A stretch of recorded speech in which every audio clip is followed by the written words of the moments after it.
بسم اللہ الرحمن الرحیم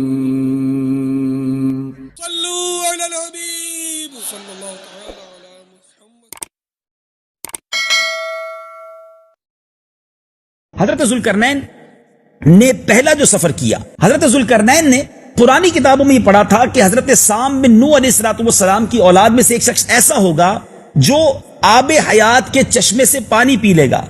آپ کے ساتھ حضرت خضر علیہ السلام بھی تھے، اس لیے ذوالقرنین نے مغرب کا سفر کیا، ویسٹ کی طرف ٹریول کیا۔ آپ کے ساتھ جب حضرت خضر علیہ السلام تھے وہ آب حیات کے چشمے تک پہنچ گئے اور اس کا پانی بھی پی لیا، مگر حضرت ذوالقرنین کے مقدر میں نہیں تھا، وہ محروم رہ گئے، وہ نہ پی سکے۔ اس سفر میں آپ جانب مغرب روانہ ہوئے تو جہاں تک آبادی کا نام و نشان ہے وہ ساری منزلیں طے کر کے آپ ایسے مقام پر پہنچ گئے جہاں سورج غروب ہوتے ہوئے ایسے نظر آتا تھا جیسے سیاہ چشمہ کے اندر یہ سورج ڈوب رہا ہے، اور جیسا کہ سمندری سفر کرنے والوں کو آفتاب یعنی سمندر میں کالے پانی میں ڈوبتا ہوا نظر آتا ہے، وہاں ان کو ایک ایسی قوم ملی جو جانوروں کی کھال پہنے ہوئے تھی، اس کے سوا وہ کوئی دوسرا لباس نہیں پہنتی تھی، اور دریائی مردہ جانور کے سوا ان کی غذا کا کوئی دوسرا سامان نہیں تھا۔ یہ قوم ناسک کہلاتی تھی۔ حضرت ذوالقرنین نے دیکھا ان کے لشکر بے شمار ہیں اور یہ لوگ بہت ہی طاقتور اور جنگجو ہیں۔ حضرت ذوالقرنین نے ان لوگوں کی گرد اپنی فوج کا گھیرا ڈالا اور وہ لوگ ان میں سے بہت بڑی تعداد ایمان لے آئی۔ اب آپ کا دوسرا سفر شروع ہوا۔ اب آپ نے ایسٹ کی طرف، مشرق کی طرف سفر کیا، اور جب سورج طلوع ہونے کی جگہ پر پہنچے، یعنی سورج جہاں سے ایسا محسوس ہوتا تھا کہ یہاں سے نکل رہا ہے، وہاں تک پہنچ گئے تو وہاں ایک ایسی قوم کو دیکھا کہ اس کے پاس کوئی عمارت اور مکانات نہیں ہیں۔ ان لوگوں کا حال یہ تھا کہ سورج طلوع ہونے کے وقت یہ لوگ غاروں میں چھپ جاتے اور سورج ڈھل جانے کے بعد غاروں سے نکل کر اپنی روزی کے لیے تلاش میں باہر نکلتے تھے۔ یہ قوم منسک کہلاتے تھے۔ حضرت ذوالقرنین نے ان لوگوں کے ساتھ بھی جو ایمان لائے بڑا بہترین سلوک کیا، اور اس کے بعد اب آپ تیسرے سفر کی طرف روانہ ہوئے۔ ناظرین، اب یہ شمال کی طرف سفر تھا۔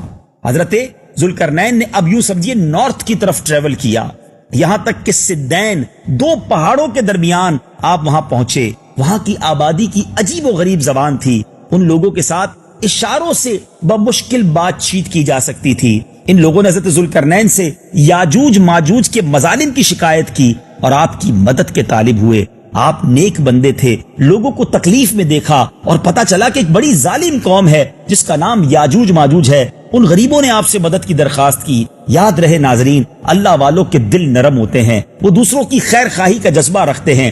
آپ نے ان کی مدد کے لیے اپنے آپ کو پیش کیا۔ اور اب یاجوج ماجوج کون تھے؟ یہ بڑا انٹرسٹنگ یوں سمجھیے کہ ٹاپک ہے کہ یہ یافس بن نوح علیہ السلام کی اولاد میں سے ایک فسادی گروہ ہے، اور ان لوگوں کی تعداد بہت زیادہ ہے۔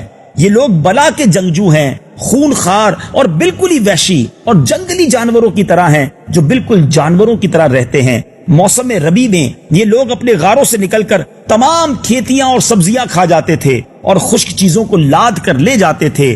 آدمیوں اور جنگلی جانوروں، یہاں تک کہ سانپ، بچھو، گرگٹ، ہر چھوٹے بڑے جانور کو کھا جاتے۔ لوگ پریشان تھے کہ جب فصل اگنے کا وقت آتا ہے یہ ساری کی ساری فصل کھا جاتے ہیں۔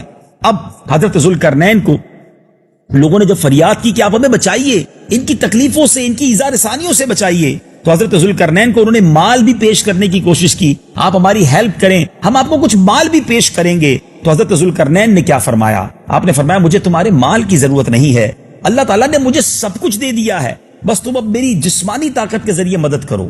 اب ایک ایسی دیوار کی تعمیر شروع ہوئی جس کی مثال تاریخ میں نہیں ملتی۔ حضرت ذوالقرنین نے ان دونوں پہاڑوں کو گویا کس طرح ملا دیا کہ آپ نے دونوں پہاڑوں کے درمیان بنیاد کو کھدوایا۔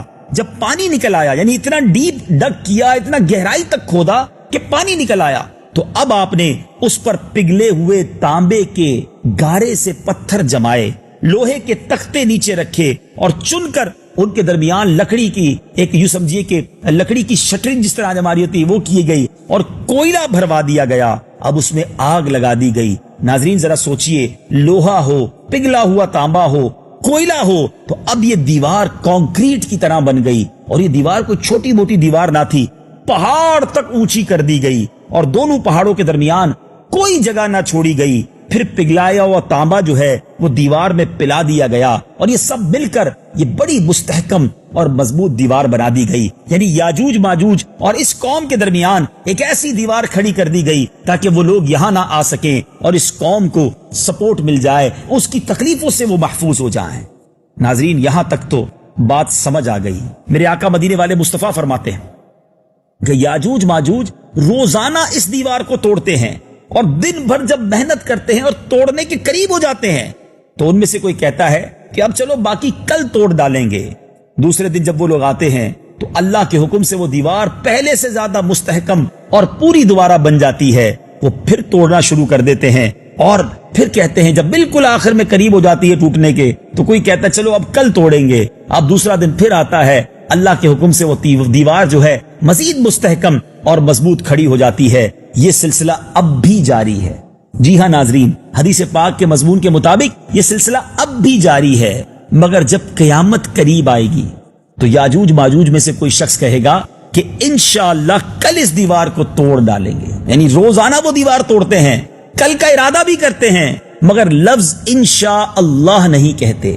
اور یہ اللہ کی مشیت ہے کہ وہ نہیں کہتے، ورنہ وہ آج ہی باہر آ جائیں گے. لیکن قیامت سے پہلے ایسا ضرور ہوگا کہ ان میں سے کوئی ایک شخص کہے گا کہ انشاءاللہ کل توڑ ڈالیں گے، اور پھر وہ دوسرے دن انشاءاللہ کی برکت اور ثمرہ یہ ہوگا کہ وہ دیوار ٹوٹ جائے گی. یاد رہے ناظرین، وہ قرب قیامت کا وقت ہوگا. دیوار ٹوٹنے کے بعد یاجوج ماجوج نکل پڑیں گے اور زمین میں ہر طرف فتنہ و فساد کریں گے، قتل و غارت گری کریں گے، چشموں تالابوں کا پانی پی ڈالیں گے، جانوروں اور درختوں کو کھا ڈالیں گے، زمین پر ہر جگہ وہ پھیل جائیں گے. مگر مکہ مکرمہ، مدینہ منورہ اور بیت المقدس، ان 3 شہروں میں وہ داخل نہ ہو سکیں گے. پھر حضرت عیسیٰ علیہ السلام قرب قیامت سے پہلے دعا فرمائیں گے، ان کی گردنوں میں کیڑے پیدا ہو جائیں گے اور یہ سب کے سب ہلاک ہو جائیں گے. اس بات کو قرآن نے کس طرح بیان کیا؟ 17واں پارہ ہے سورہ انبیاء، آیت نمبر 96 کی تلاوت سنیے اور اس کا ترجمہ سنیے.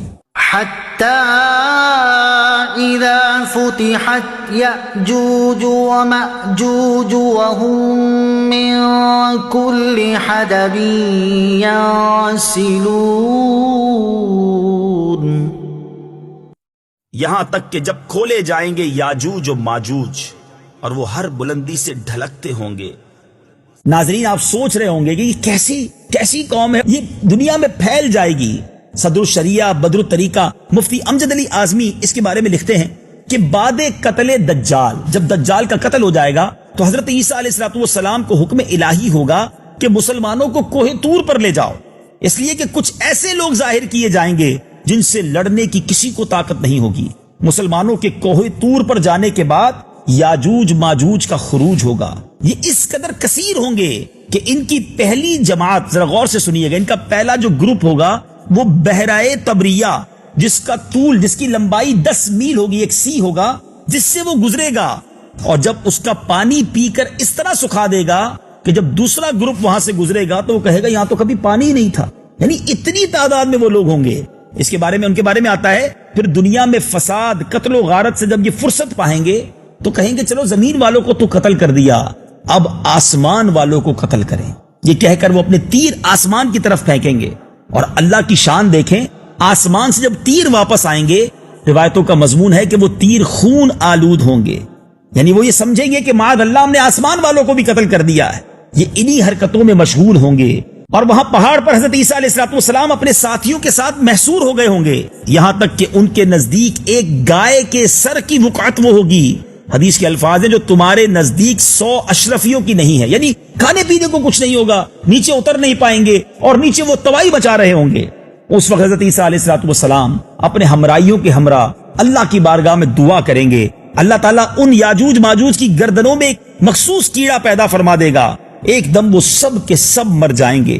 ان کے مرنے کے بعد حضرت عیسیٰ علیہ السلام زمین پر واپس تشریف لائیں گے پہاڑوں سے، اور دیکھیں گے کہ تمام زمین ان کی لاشوں سے بھری ہوئی ہے، بدبو کا عالم ہے، ایک بالشت زمین بھی خالی نہ ہوگی. اب آپ پھر ایک بار اللہ کی بارگاہ میں دعا کریں گے. اللہ تعالیٰ ایک قسم کے پرندے بھیجے گا، وہ ان کی لاشوں کو جہاں اللہ عز و جل چاہے گا اٹھا کر پھینک آئیں گے. ان کے تیر و کمان و ترکش کو مسلمان 7 برس تک جلائیں گے. اتنے تیر اتنے کمان ہوں گے کہ اس کو جب جلائیں گے تو 7 سال تک وہ جلتے رہیں گے. ناظرین ذرا سوچئے یہ کیسا قرآنی واقعہ ہے جو قیامت سے پہلے ہونا ہے اور اس کا ذکر قرآن میں موجود ہے. اور یہ واقعہ سنانے کے میرے 2 مقاصد ہیں. ایک تو اس سے لیسن کیا ملا کہ حضرت ذوالقرنین نے دنیا کے کونے کونے کا سفر کیا, وہاں جا کر لوگوں کو اسلام کی دعوت دی, انہیں ایمان کی دولت سے سرفراز کیا. نیکی کے کام کے لیے سفر کرنا یہ اللہ والوں کا طریقہ ہے. جا کر لوگوں کو مسلمان کرنا, مسلمانوں کو نیکی کی طرف لانا, یہ بڑی نیکی کا کام ہے. اللہ کرے کہ ہم ہالیڈے ٹرپ اور گھومنے پھرنے کے سفر تو کرتے ہیں, کبھی دین متین کی خاطر, سنتوں کو پھیلانے کی خاطر, دین اسلام کا پرچم بلند کرنے کی خاطر بھی ہم سفر کریں. دوسری بات کیا سیکھنے کو ملی کہ حضرت ذوالقرنین کو جب دکھیاری قوم نے یاجوج ماجوج کے مظالم کے بارے میں بتایا تو آپ ان کی ہیلپ کے لیے تیار ہو گئے, ان کے ساتھ یوں سمجھیے کہ ان کی مدد کے لیے تیار ہو گئے.